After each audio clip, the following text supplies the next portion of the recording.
안녕하세요. 방송을 시청해주시는 독자 여러분, 그리고 시청자 여러분, 제가 저번 시간에는, 고린도전서 15장 17절과 요한복음 2장 22절을 언급하면서 예수님의 부활이 믿어져야 진정으로 죄 문제가 해결이 되고, 그리고 성경의 모든 것이 비로소 믿어진다는 이야기를 했었죠. 그죠? 그래서 그 두 말씀 구절, 고린도전서와 요한복음, 이 두 이야기를 했잖아요. 그죠? 너무나 중요한 말씀이라고. 그죠? 오늘 이 세 번째 시간에는요, 여전히 부활의 복음, 왜 부활인가라는 어떤 그런 주제 하에 계속 이야기를 풀어가 보도록 하겠습니다. 아마 사도행전은 계속 기록되어져야 한다? 뭐 이런 부제, 이런 소주제가 되지 않을까 한번 생각을 해봅니다. 네. 자, 사도행전 2장을 천천히 주의 깊게 읽어보시면은요, 사도행전 2장이요. 예. 사도행전 2장을 천천히 주의 깊게 읽어보시면은 베드로가 설교를 하는 장면이 나오죠. 그죠? 근데 헌데 재밌는 것은 뭐냐면은요, 2장 24절에 예수의 부활을 먼저 이야기합니다. 예. 부활을 먼저 언급한다라는 거죠. 그러고 나서 38절에 가면은 십자가 복음과 죄 용서 그리고 회개를 이야기합니다. 예. 죄와 회개와 십자가 복음을 이야기한다라는 거죠. 그러고 나서 뭐 여러분도 아시는 것처럼 3,000명이 회개를 하고 죽게 돌아오는 놀라운 역사가 벌어지죠. 그죠? 또 이 패턴이 또 이제 동일하게 사도행전 4장에 가면은요, 반복되어집니다. 4장 2절에서 보면은요, 예수 안에 죽은 자의 부활이 있다고 백성을 가르치고 전함을 싫어하여 라고 기록되어져 있어요. 그죠? 그러고 나서 사도행전 2장처럼 죄, 회개, 십자가 복음에 대해서 언급하는 절은 없어요. 그것을 직접적으로 나타내는 구절은 없지만은, 사도행전 2장과 동일한 패턴으로 갔겠구나, 간 것이 분명하구나, 확실하구나, 그렇게 이제 확신할 수 있는 구절이 4장 20절에서 나옵니다. 4장 20절에 이제 등장을 하는 거죠. 4장 20절이 무엇이라고 쓰여져 있느냐? 이렇게 나와 있어요. 우리가 보고 들은 것을 말하지 아니할 수 없다 하니 라고 나옵니다. 예, 이 구절 말씀이에요. 분명히 보고 들은 것이라고 나와 있어요. 예. 듣고 본 것이 아니라는 거죠. 예. 보고 들은 겁니다. 본 게 먼저고 그 다음에 들은 것. 이 순서지 듣고 난 다음에 들은 게 먼저고 그 다음에 봤다. 이 순서가 아니라는 거죠. 이거 굉장히 중요한 말씀이죠. 그죠? 왜냐? 여러분 아시겠지만 다시 말해서 예수님께서 부활하신 것을 보고 나서 요한복음 2장 22절의 말씀처럼 부활을 보고 난 뒤에 예수님께서 십자가 사건 전에 하신 말씀들이 기억나게 되고 믿게 된 거죠. 제가 두 번째 비디오에서 그 구절을 분명히 이야기했습니다. 그죠? 요한복음 2장 22절 말씀이요. 예, 죽은 자 가운데서 살아나신 후에야, 전이 아니에요. 후에야 제자들이 이 말씀하신 것을 기억하고 성경과 및 예수의 하신 말씀을 믿었더라. 이렇게 나와 있어요. 그 얘기는 죽은 자 가운데서 살아나시기 전에는 제자들이 이 말씀하신 것을 까먹고 기억하지 못하고 성경과 및 예수의 하신 말씀을 믿지 않았더라. 랑 똑같은 말이 되죠. 그죠? 그렇기 때문에 항상 부활을 먼저 경험을 하는 것, 부활의 복음이, 부활의 믿음이 먼저 믿어지는 것이 먼저입니다. 그죠? 근데 예수의 제자들이 어떻게 믿었어요? 그걸 믿어라! 주님 살아나셨다! 막 강요하고 윽박 지르고 해서 믿어졌나요? 아니죠. 보고 믿었죠. 그죠? 그렇기 때문에 보고 들은 것을 전하지 않을 수 없노라 한 그 20절의 말씀에서 이 봤다라는 것은 부활을 봤다라는 얘기입니다. 그죠? 부활을 보고 난 뒤에 예수님께서 십자가 사건 전에 하신 말씀들이 기억이 나게 되고, 그죠? 그 다음에 믿게 된 거죠. 요한복음 2장 22절의 말씀처럼요. 고로 여기에서도 부활의 복음이 먼저 이야기하고, 부활의 복음을 먼저 이야기하고, 그 뒤에 십자가 복음을 이야기했음을 알 수 있는 거죠. 그죠? 그래서 그 결과로 사도행전 4장 4절에서 보듯이 5,000명이 죽게 돌아오는 역사가 벌어지는 거죠. 여긴 3,000명이었죠. 사도행전 4장에서는 5,000명이 회개하고 죽게 돌아오는 역사가 벌어진 겁니다. 그죠? 자, 이거를 다시 한번 도식화로 그려볼게요. 간단하게 그려보자면은, 간단하게 이야기해보자면은, 시간 순서대로예요. 부활의 복음. 그죠? 주님 다시 살아나셨어요.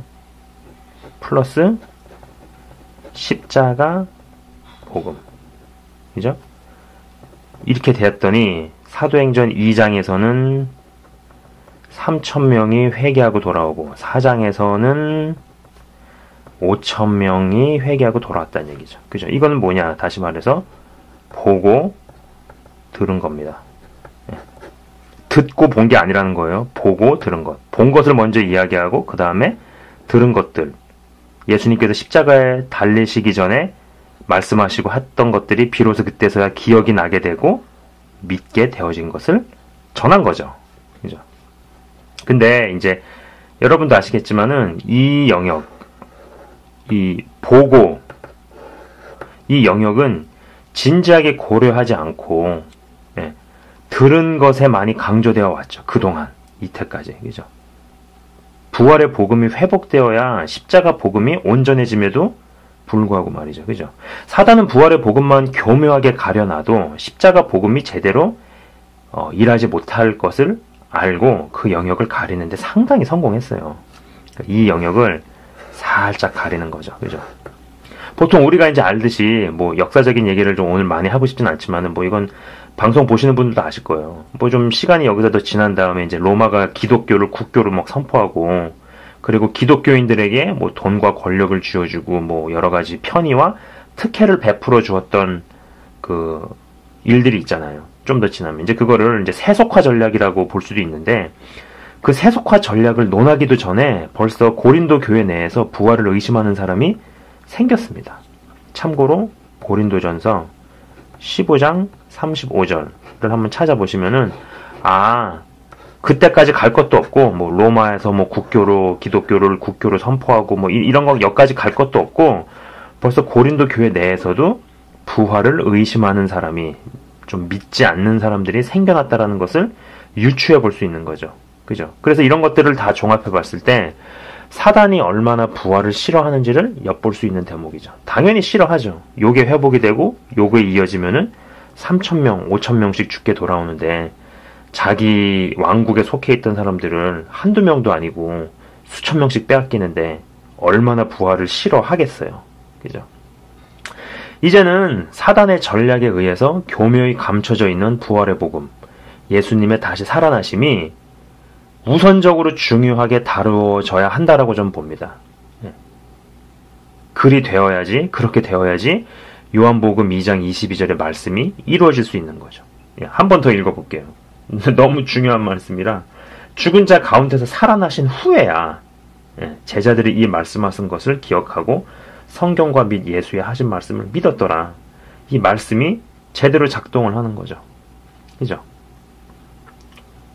그렇게 될 때 사도행전 4장 20절의 말씀, 우리는 보고 들은 것을 말하지 아니할 수 없다는 말씀을 순종할 수 있게 되죠. 그죠? 보고 들은 것을 말하게 된다라는 겁니다. 또 순종할 수 있게 된다라는 거죠. 그동안의 이 영역이 너무나 오랫동안 감춰져 왔던 것 같아요. 생각을 해보세요.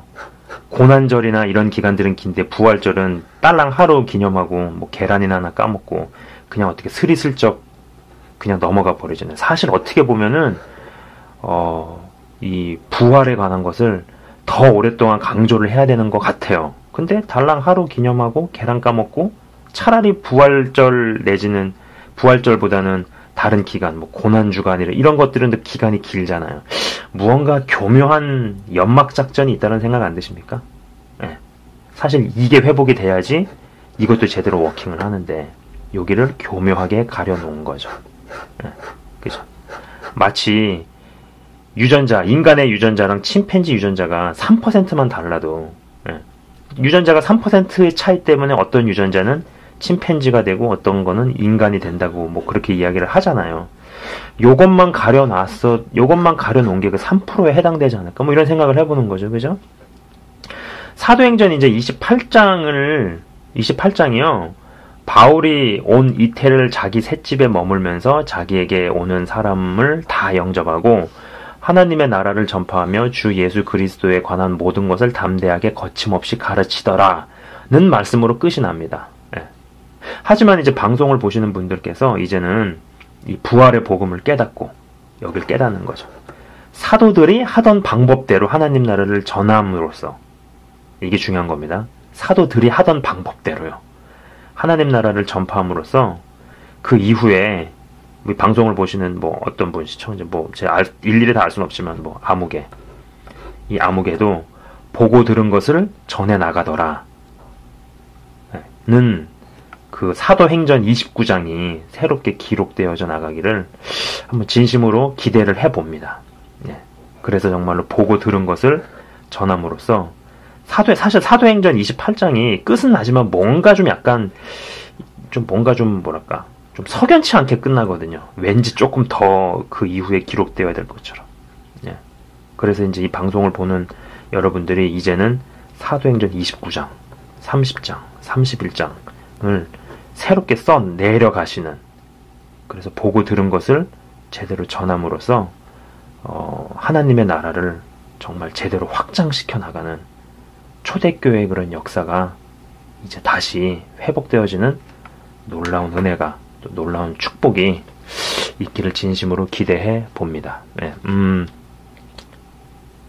이건 잠깐 랜덤인데 제가 잠깐 기도를 하고 마치겠습니다. 이건 없던 건데 지금 방송 보시는 분들 이렇게 눈 감으시고요, 뭐 가슴에 손을 대시고 제가 잠깐 기도하겠습니다. 하나님 아버지 감사합니다.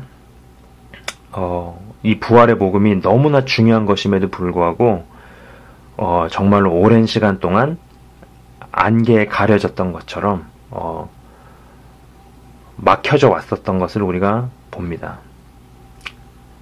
이제 부활의 복음이 회복됨으로 말미암아서 초대교회 그 사도들이 했던 것처럼 우리는 보고 들은 것을 전하지 않을 수 없다 한 그 말씀처럼